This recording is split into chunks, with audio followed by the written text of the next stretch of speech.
Ce monument aux morts de la Première Guerre mondiale n'est ni le premier, ni le seul de notre ville.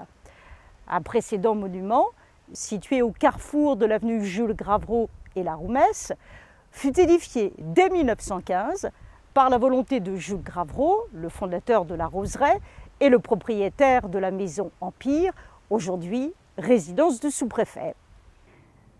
Le second monument, celui-ci donc, date de 1924.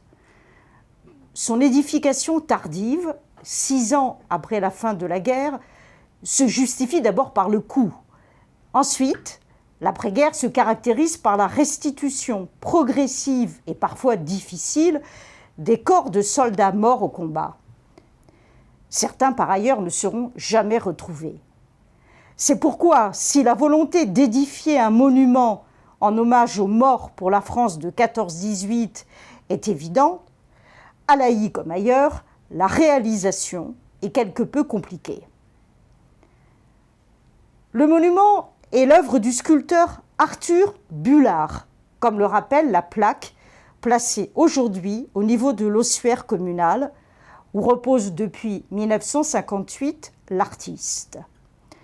Âgé de 54 ans en 1924, Bullard propose une œuvre assez conventionnelle. Une haute stèle en pierre, avec la représentation en bas-relief d'une victoire ailée, les bras levés au ciel et la tête penchée vers un poilu allongé à ses pieds, reconnaissable à son casque Adrien. En haut du monument, on peut lire l'inscription suivante.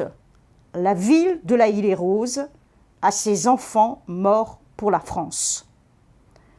Plus bas, nous avons la liste sur fond noir, à ce jour incomplète, des soldats tués de notre commune. 74 noms inscrits sur 93 recensés au total. Entre la liste des noms de 14-18, nous voyons la représentation en fer forgé du blason de la ville, avec de façon très stylisée une grappe de raisin, une rose, la fontaine Bronzac et le cénotaphe de 1870. Avec ce blason, avec la sculpture multiple de roses, avec le choix d'un sculpteur local, c'est bien la ville tout entière de La Île-et-Rose qui rend hommage à ses enfants morts au cours de la Première Guerre mondiale en leur consacrant un monument et un ossuaire.